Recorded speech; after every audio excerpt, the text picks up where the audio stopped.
सध्या महाराष्ट्रामध्ये भोंदू असलेल्या अशोक खराचं प्रकरण गाजत असताना त्याच्याशी निगडीत अनेक विषय वेगवेगळे चर्चेला आहेत. आमदार रोहितदादा पवार गेले काही दिवस अजितदादांच्या घातपातासंदर्भात सर्व पातळीवर पाठपुरावा करत आहेत. आणि हे सगळं करत असताना एक लक्षात आलं की अजितदादांचा पक्ष कुणीतरी ताब्यात घेण्यासाठी किंवा हायजॅक करण्यासाठीचा प्रयत्न दादा हयात असल्यापासूनच करत होतं. विशेषतः सुनील तटकरे आणि प्रफुल्ल पटेल यांनी दादा हयात असतानाच आपल्या मर्जीतले लोक वेगवेगळ्या महत्त्वाच्या पदावर बसवलेले होते. आणि दादांच्या हयातीत हे सगळे प्रयत्न करत असताना दादांच्या हे सगळं लक्षात येत होतं. आणि म्हणूनच दादा विलिनीकरणाची जेव्हा चर्चा करत होते ती चर्चा करत असताना दादांनी स्पष्टपणाने सांगितलं की जेव्हा आपलं विलिनीकरण होईल तेव्हा खासदार डॉक्टर अमोल कोल्हे हे पक्षाचे प्रदेशाध्यक्ष होतील. हे दादांना का सांगावं लागलं याचं कारण या चांडाळ चौकडीचं काहीतरी कट कारस्थान अजितदादांच्या लक्षात आलेलं होतं. अजितदादांनी ज्याला पाठीत लाथ घालून हाकलून दिलं होतं पदावरून त्या व्यक्तीने आज पत्रकार परिषद घेऊन रोहितदादांच्यावर काहीतरी आरोप केला. खरं तर सुनील तटकरेंनी समोर येऊन बोलायला पाहिजे. असे चिट्टे पिट्टे लोकांना सुनील तटकरेंनी पुढं पाठवून पक्षाची इज्जत घालू नका. तटकरे साहेब तुमच्याकडे उत्तर नाहीत असं एकदा जाहीर तरी करा. कारण अशोक खराच्या प्रकरणात तुम्ही आणि चाकणकर बाई दोघंजण गुंतलेला आहात, ज्याच्यामध्ये हवाला असेल, प्रॉपर्टी असतील, आर्थिक गुन्हे असेल, महिलांचे आर्थिक शोषणाचे प्रकार असतील. चाकणकरांनी तिथे त्या देवस्थानमध्ये संस्थांमध्ये विश्वस्त म्हणून काम केलेलं आहे. आणि नुसतं काम केलेलं नाही तर तिथे पद लिहिलेलं आहे अध्यक्ष राज्य महिला आयोग. त्याच्यामुळे राज्यातल्या अनेक महिलांना त्या ठिकाणी जावंसं वाटलं असेल किंवा त्या बाबाची प्रतिष्ठा वाढवण्याचं काम यांनी केलेलं आहे. त्या अशोक खरातला राजकीय पाठबळ देण्याचं सुद्धा काम या दोघांनी केलेलं आहे. आणि म्हणून सुनील तटकरेंनी एका बाजूला पक्ष ताब्यात घेण्याचा प्रयत्न प्रफुल्ल पटेलांनी दोघांनी केला. या संदर्भात रोहितदादा पवार यांनी मागच्या आठवड्यामध्ये जे काही पुरावे समोर आणले हे पुरावे सुनील तटकरे, प्रफुल्ल पटेल तुम्ही दोघांनी समोर येऊन चिडचिड न करता खरं तर त्याचं खंडन पुराव्यानेशी करायला पाहिजे.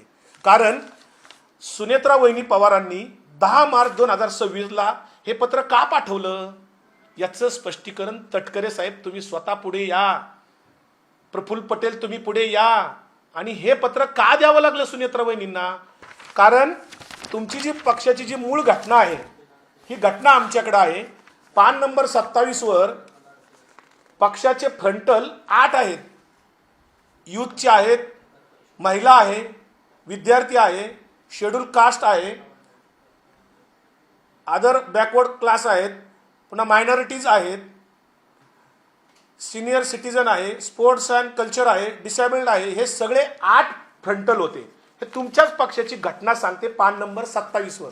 आणि तुम्ही काय केलं नंतर अजितदादा गेल्याच्या नंतर त्याच्यामध्ये बदल केला आणि हे तुम्ही 4 आणले. फक्त हे 4च ठेवले. बाकीचे फ्रंटल सेल तुम्ही 4 कमी केले आणि ते तुम्ही सेलमध्ये टाकले, म्हणजे त्याला दुय्यम दर्जा दिला. खरं तर अजितदादा शिवशाहू फुले आंबेडकरांचा सातत्याने उच्चार करायचे. अजितदादा कुठल्याही बुवा बाबाच्या कधी नादी लागलेले नव्हते. अजितदादा पुरोगामी विचाराची भाषा करत होते.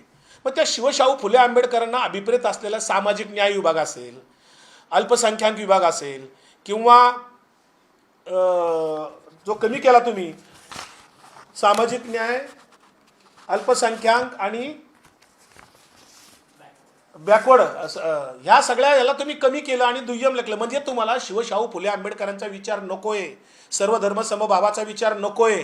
कारण तुम्हाला भारतीय जनता पार्टीचा विचार पुढे न्यायचा आहे, गोळवलकर हेडगेवारांचा विचार पुढे न्यायचा आहे. आणि म्हणून तुम्ही भारतीय जनता पार्टीची चाटुगिरी करत स्वतःच्या बचावासाठी त्या ठिकाणी प्रयत्न करत आहात. आणि सुनेत्रा वहिनींना अंधारात ठेवून तुम्ही सुरुवातीच्या दुःखाच्या काळामध्ये ही सगळी पक्षाच्या ताब्यात घेण्याचा प्रकार सातत्याने केलेला आहे.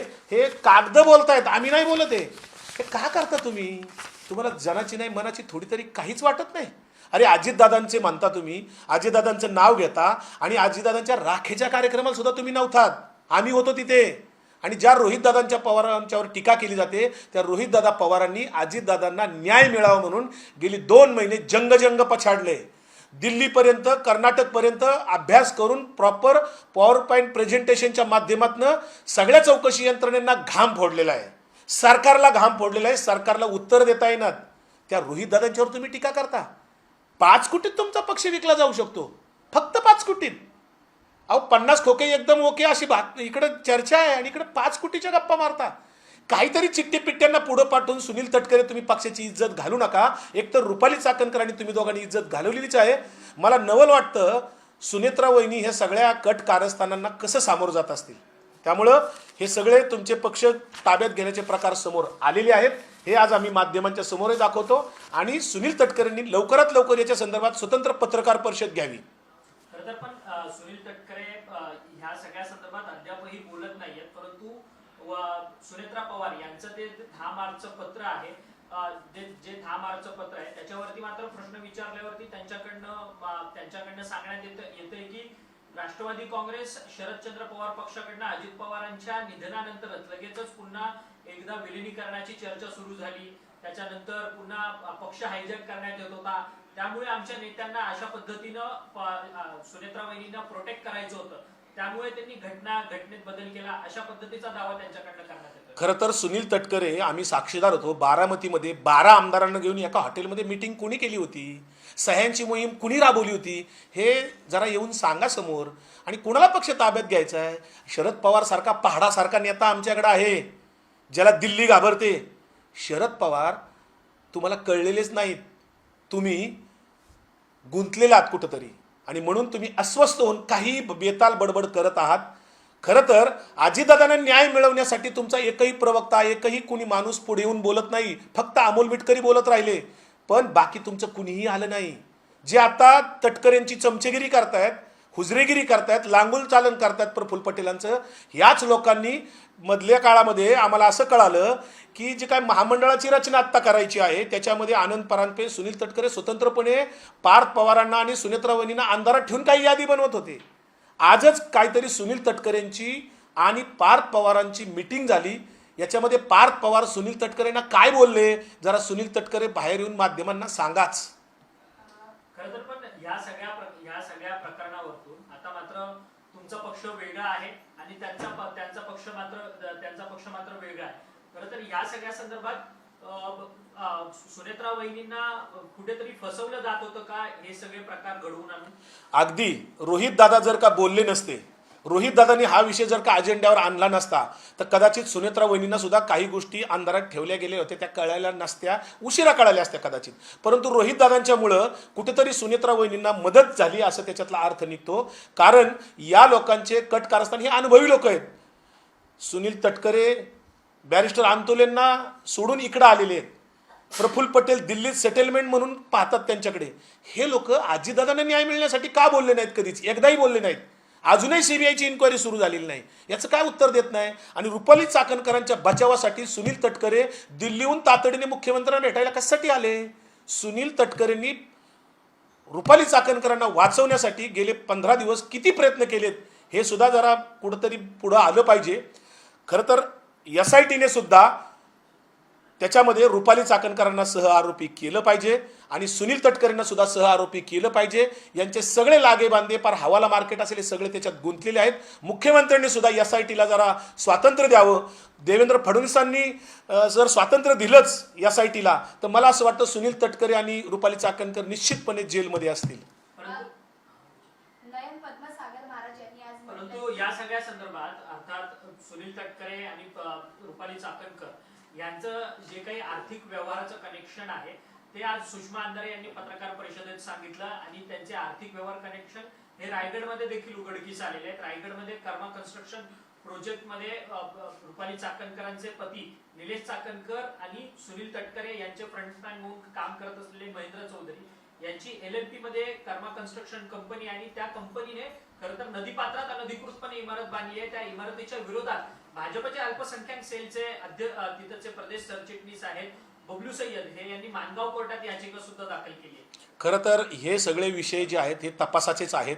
याच्यामध्ये कदाचित EDला सुद्धा उतरावं लागेल असं मला वाटतंय, CBIला सुद्धा उतरावं लागेल असं परिस्थिती आहे. कारण अशोक खरात हे फार मोठं प्रकरण आहे, हे किरकोळ प्रकरण नाही आहे. त्यामुळे मुख्यमंत्र्यांनी कोणालाही अभय देऊ नये अशी आमची मागणी आहे या निमित्ताने. कारण हे मोठं रॅकेट आहे, मोठं प्रकरण आहे. हे ED CBIच्या मार्फतच याचे तपास पुढच्या काळात व्हावा लागेल. परंतु तोपर्यंत यांना सह आरोपी केल्याशिवाय अनेक गोष्टी पुढे येणार नाहीत. आणि असे अशोक खरात छोटे मोठे प्रत्येक तालुक्यात आहेत, प्रत्येक शहरात आहेत. मुख्यमंत्र्यांना आम्ही काल निवेदन दिलेलं आहे की आपण प्रत्येक पोलीस स्टेशनच्या अंतर्गत ही मोहीम राबवावी आणि या भोंदूगिरीच्या विरोधात एक मोहीम राबवली तर अनेक पत्रकार, स्थानिक अनेक सामाजिक कार्यकर्ते तुम्हाला मदत करतील आणि या राज्याला महिलांचं जे काही शोषण होतंय, सामान्य जनतेची काय फसवणूक होती आहे याच्यापासून वाचवता येईल. शिवशाहू फुले आंबेडकरांचा किंवा संतांचा, समाजसुधारकांचा महाराष्ट्र हे सिद्ध करण्याची ही वेळ आलेली आहे. देवेंद्र फडणवीसांनी याच्यामध्ये आदेश काढावेत आणि भोंदूगिरीच्या विरोधात मोहीम राज्यभर राबवावी. अनेक लोक त्याच्यामध्ये साथ देतील. 500 केसेस जादूटोणा विरोधी कायद्याच्या अंतर्गत दाखल आहेत, परंतु त्याच्यावर पुढे काही होत नाहीये. तपास यंत्रणा जे काय त्यांना प्रशिक्षण देण्याची गरज आहे, त्यातलं नोटिफिकेशन काढण्याची गरज आहे, परंतु तेही निघालेलं नाहीये. अशोक खराच्या निमित्ताने अनेक गोष्टी पुढे आलेल्या आहेत. मला असं वाटतं या संदर्भात हे बाकीचे कोणी बोलणार नाहीत. देवेंद्र फडणवीसांचा फोटो सुद्धा अशोक खराताच्या सोबत आहे किंवा बीजेपीच्या अनेक नेत्यांचे फोटो अशोक खराताच्या सोबत आहेत. त्यामुळं देवेंद्र फडणवीस साहेबांनी सुद्धा सिलेक्टिव्ह कारवाई करू नये. तुमच्या पक्षाचे असो किंवा कोणाच्याही पक्षाचे असो, ज्यांनी ज्यांनी महिलांच्या शोषणामध्ये प्रत्यक्ष अप्रत्यक्ष सहभाग दिलेला आहे, कारण हे राजकीय लोक तिथं होतेच. रोहित पवार यांनी एक ट्विट केलेलं आहे. खूप काही जणांची खूप माहिती जी आहे ती या भोंदू कराचे दागेद्वारे मोठ्या नेत्यांपर्यंत घेऊन जातात आहेत. त्यामुळे आत्महत्या किंवा इतर दाखवून खरातला संपवायचं तर दुसरीकडे अजितदादांच्या अपघाताची इत्थंभूत माहिती असलेल्या VK सिंगला काही झालं तरी वाचवायचं अशी चर्चा जी आहे ती होते असं रोहित पवारांनी ट्विटद्वारे सांगितलं. खरं आहे रोहित दादांचं म्हणणं, कारण VSR कंपनीवर अद्यापर्यंत कुठलीही कारवाई नाही. 2 महिने होऊन गेले तरी अजितदादांच्या संदर्भामधला कुठलाही अद्यापर्यंत पुढे तपास गेलेला नाही. CIDने नेमकं काय केले, CIDच्या तपास अधिकाऱ्यांनी पुढे येऊन सांगण्याची गरज आहे. परंतु VSRला वाचवण्यासाठी सर्व सत्ताधारी त्या ठिकाणी मदत करत आहेत. हे वास्तव आता लपून राहिलेले नाहीये. मराठी भाषा ही मूळ भाषा नसून जैनांची भाषा आहे, जैन लोकांची भाषा. आता हे धर्मांध लोक जे आहेत सातत्याने पुढे येऊन काही ना काही करतात. अनेक बुवा बाबा या महाराष्ट्रात पीक आलेलं आहे. परवा ऋषिकेश वैद्य पुण्यातला आहे, त्याच्या संदर्भात सुद्धा कोणी बोलायला तयार नाही. कुठे गेले धर्मरक्षक? जे आमदार नितेश राणे किंवा महेश लांडगे, गोपीचंद पडळकर, संग्राम जगताप, संभाजी भिडे आणि त्यांचे धारकरी, हे सगळे जे काय धर्मरक्षक स्वतःला म्हणवणारे आहेत, संस्कृती रक्षक स्वतःला म्हणवणारे आहेत, हे लोक आता कोणत्या बेळात जाऊन बसलेत? इकडे नवी मुंबईमध्ये सुद्धा अशोक म्हात्रे आदर्श म्हात्रे नावाचा एक आरोपी पुढे आलेला आहे. नांदेडचा एक महाराज बुवा पुढे आलेला आहे. पारनेरचा एक बुवा आलेला आहे. आणि असे ऋषिकेश वैद्य सारखे लोक सुद्धा त्या ठिकाणी पुढे आलेले असताना एकही धर्मरक्षक, एकही हिंदुत्ववादी संघटना पुढे येत नाही RSSच्या परिवारातली. हे दुर्दैव आहे. खरं तर देवेंद्र फडणवीसांनी आता जे ठरवतील तेच होईल, कारण आता बाकी कुणीही काही बोलायला तयार नाहीत. आणि देवेंद्र फडणवीसांना पुन्हा विनंती आमची, सिलेक्टिव्ह कारवाई करू नका. या भोंदूगिरीच्या विरुद्ध, भ्रष्ट कारभाराच्या विरुद्ध किंवा लोकांना जी काही फसवणूक चाललेली याच्यावर मोहीम काढावी प्रत्येक पोलीस स्टेशनच्या अंतर्गत. कर्मवीर भाऊराव पाटील हे देखील जैन होते असं त्यांनी यावेळी म्हटलं. नाही, खरं कर्मवीर भाऊराव पाटला सारख्या इतक्या मोठ्या महान माणसाला कोणी जातीचा शिक्का. खरं तर काय झालं माहितीये का, आणि गेल्या काही वर्षात सगळ्याच राष्ट्रपुरुषांना, महापुरुषांना जातीत वाटून घेण्याचा प्रकार चाललेला आहे. एक महापुरुष शिल्लक नाही. फक्त राष्ट्रपिता महात्मा गांधी आणि पंडित नेहरू जर वगळले तर सर्व या देशातले महापुरुष, संत पुरुष जातीत वाटून घेतलेले आहेत आणि जातीच्या संघटनांना ते चिटकवलेले आहेत.